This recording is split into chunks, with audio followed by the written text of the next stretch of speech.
Hello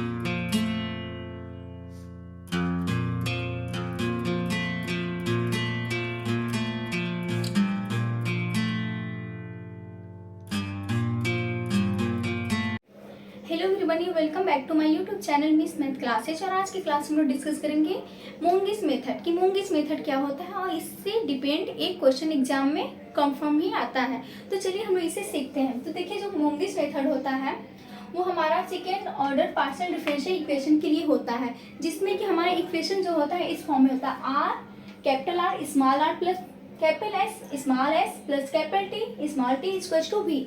हमारा अगर differential equation इस फॉर्म में है और हमसे बोला जैसे मोंगिस मेथड से सॉल्व करिए, तो इसके सॉल्व करने के स्टेप्स बहुत सारे हैं। तो देखिए उसे हम लोग एक एक करके देखते हुए चलते हैं कि कैसे हम स्टेप्स को फॉलो करेंगे। तो देखिए, जो हमें गिवन इक्वेशन होगा पहले हम लोग उसे फर्स्ट राइट कर लेंगे, और इसे राइट करने के बाद जो हमें गिवन इक्वेशन दिया होगा उससे हम लोग क्या करेंगे, इस जनरल इक्वेशन जो है उससे हम लोग क्या करेंगे, उसको कंपेयर करेंगे। और कंपेयर करने के बाद हमें वहाँ से आर एस टी की वैल्यू मिलेगी, जो कि क्या होगी एक्स वाई जेड और पी क्यू के क्या होंगे, फंक्शंस होंगे। यहाँ पर एक और ऐड कर लीजिए वी, इतना। और फिर उस इक्वेशन से हमें एस टी वी की जो भी वैल्यू मिलेगी उससे हम लोग मोंगिस मेथड के सक्सेडिनरी इक्वेशन में वैल्यूज को पुट करेंगे। तो देखिए, ये दोनों चीज आपको लर्न करना पड़ेगा। इसे लिख लीजिए, लर्न इट। देखिए तो क्या होता है equation, R D X upon R square plus होता है हमारा फिर S D Y D X plus T D Y का होल स्क्वायर। ये हमारा इक्वेशन सेकेंड हो जाएगा। और इसी को हम लोग जब पी के फॉर्म में कन्वर्ट कर रहे हैं तो क्या हो जाएगा, आर डी पी बटे डी एक्स माइनस भी D x D Y plus D D Q D Y equals to 0। ये हमारा इसका इक्वेशन थर्ड हो जाएगा। तो देखिए, जब हम इसे इतना कर लेंगे क्वेश्चन को, तो देखिए इसका आगे जो नेक्स्ट स्टेप हमारा होता है वो ये होता है कि हमारे पास जो गिवन इक्वेशन सेकेंड है, यहाँ से हमें दो फैक्टर्स मिलते हैं।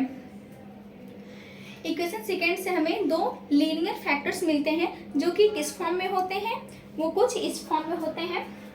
स्टेप थर्ड में हमारा होगा फ्रॉम इक्वेशन सेकेंड हमें दो फैक्टर्स मिलते हैं जो कि कुछ इस फॉर्म में होते हैं, D Y plus M one D X इसको 0 और D Y plus M two D X इसको 0। इसे हम इक्वेशन फोर्थ बना लेंगे और हम इसे इक्वेशन फिफ्थ बना लेंगे। इतना हमें सभी क्वेश्चन में इतने प्रोसेस को करना है नॉर्मली। फिर देखिए, यहाँ से हमारे पास दो केसेज आ जाते हैं, केस फर्स्ट और केस सेकेंड। इसमें हमारा क्या होता है, केस फर्स्ट में हमारा जो होता है, यहाँ पर जो हमें दो फैक्टर्स मिलेंगे उसमें क्या होगा, हमारा m1 और m2 अगर आपस में इक्वल है तब क्या उसके आगे का प्रोसेस हमारा होगा क्वेश्चन को सॉल्व करने का। और अगर जब m1 m2 नॉट इक्वल है तब क्वेश्चन को सॉल्व करने का प्रोसेस क्या होगा। तो चलिए हम उसे भी देखते हैं। सो देखिए, जब हम स्टेप थर्ड तक पहुंच जाएंगे क्वेश्चन को लेकर, तो देखिए हमारे यहाँ पे क्वेश्चन क्या होता है, दो पार्ट्स में डिवाइड हो जाते हैं। यहाँ पे हमारे पास कंडीशंस आ जाते हैं कि जो हमारे पास ये इक्वेशन फोर्थ और फिफ्थ हमें मिला है क्वेश्चन को सॉल्व करते वक्त, वहाँ पे देखेंगे जो हमारा m1 m2 है वो आपस में इक्वल है या नॉट इक्वल। अगर हमारे इसमें देखिए फर्स्ट केस हम कर लेते हैं, जब m1 m2 नॉट इक्वल होंगे तो और एक m1 इक्वल टू m2।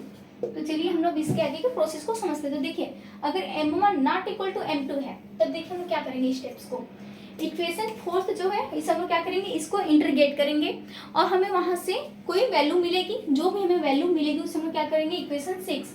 तो देखिए हमने यहाँ पर लिखा है integrate equation fourth and get integral H u1 equals to c1। इसे हम लोग इक्वेशन 6 बना लेंगे।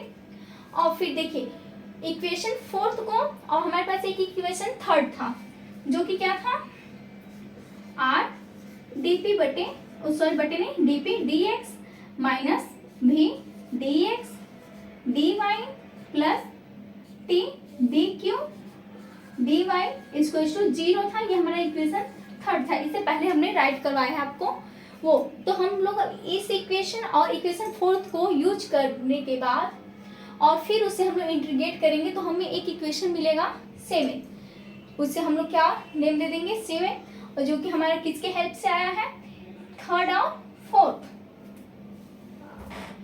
इतना। और फिर देखिए हम क्या करेंगे, we write and intermediate integrals H, जो हमारे पास un है उसे हम लोग इंटीग्रेट मीडिएट्स फॉर्म में लिखेंगे तो हमारे क्या हो जाएगा इक्वेशन ये 8, और हम इक्वेशन फिफ्थ और थर्ड को यूज करके फिर इसी तरह इंटरमीडिएट इंटीग्रल्स करेंगे, तब हमें मिलेगी value v2 equal to ji v2, इसे हम लोग इक्वेशन 9 कर लेंगे।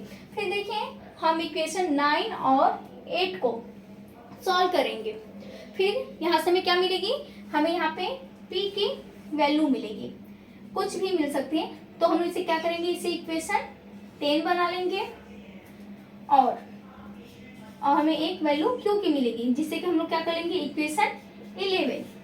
इतना आप कर सकते हैं, इतना आप लोग पहले राइट कर लीजिए, फिर इसके बाद हम इसके आगे के स्टेप्स को लिखें।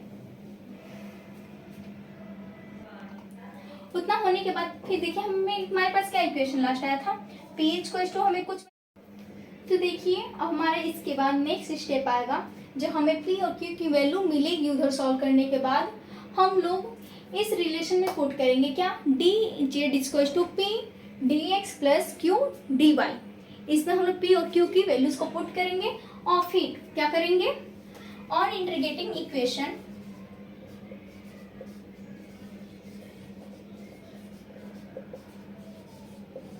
getting equation 12 we get the required complete solution of given partial differential equation। तो आप लोग को समझ में आ गया होगा कि मूंगिस मेथड से अगर हमें क्वेश्चन सॉल्व करने के लिए दिया है तो हमें उस क्वेश्चन को कैसे सॉल्व करना है, हमने आपके सामने फॉर्मेट बता दिया है। अगर आप उस तरह से एक एक स्टेप्स को फॉलो करते हुए करें तो क्वेश्चन आप काफ़ी इजीली सॉल्व कर सकते हैं। अब हमारा इसमें अब नेक्स्ट होने वाला है कि जब m इक्वल टू m2 होगा, यानी जब हमारा m1 m2 एक दूसरे के बराबर होंगे तब हम क्या करेंगे। तब तो आपको सारे क्वेश्चन में करना है।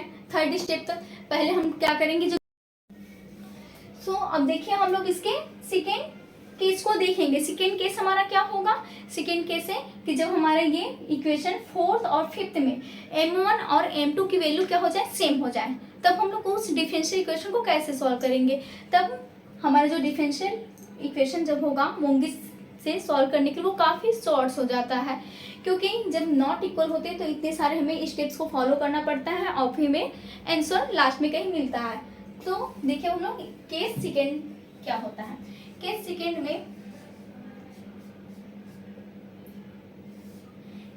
में देखिए इक्वेशन फोर्थ और फिफ्थ का इंटीग्रल्स फॉर्म फाइंड आउट करेंगे, उन्हें इंटीग्रेट कर और फिर उससे हम लोग क्या करेंगे, लैग्रांज मेथड जो है उससे सॉल्व करेंगे और हमें वहां से जो कंप्लीट सॉल्यूशन मिलेगा वही हमारा उसका क्या हो जाएगा, आंसर हो जाएगा इस गिवन मूंगिस मेथड का।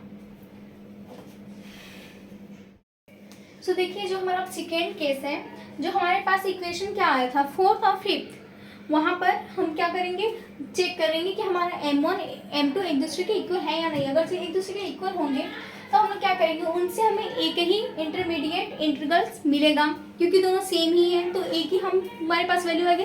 और फिर उस वैल्यूज को हम लोग किससे इक्वेट करेंगे, capital P small p plus capital Q small q plus R equals to R and solve करेंगे उसे। और हमारे पास क्या करेंगे, जब सॉल्व करेंगे तो वहाँ पे हम लोग क्या करेंगे, पहले P स्मॉल p नहीं sorry capital P capital Q capital R की वैल्यूज मिलेगी। इसे हम लोग सॉल्व करेंगे लैग्रांजेस मेथड से और हमें वहाँ से जो सोल्यूशन मिलेगा उस पार्शियल डिफरेंशियल इक्वेशन का, वो हमारा क्या हो जाएगा, सोल्यूशन हो जाएगा जो हमें गिवन क्वेश्चन होगा मोंगिस मेथड से सॉल्व करने के लिए। तो आप लोग को इतना समझ में आ गया होगा। तो चलिए हम लोग इसके नेक्स्ट वीडियो में एक दो क्वेश्चन को सॉल्व करेंगे जो कि दोनों पे डिपेंड हो, एक जब हमारा m1 m2 के इक्वल होगा तब, और एक जब m1 not equal to m2 होगा तब। बट एग्जाम में मैक्सिमम क्वेश्चन जो आपको देखने के लिए मिलेंगे जब m1 m2 के नॉट इक्वल होगा तब। अगर आप लोग क्वेश्चन को एक या दो बार सॉल्व कर लें तो आप लोग एग्जाम में अच्छा खासा नंबर्स गेन कर सकते हैं, क्योंकि ये अक्सर लॉन्ग में आता है। तो चलिए, अगर आप लोग आगे के लिए वीडियोस चाहते हैं तो आप लोग वीडियोस को लाइक कर दीजिए, चैनल को सब्सक्राइब कर दीजिए और अपने दोस्तों के साथ शेयर कर दीजिए।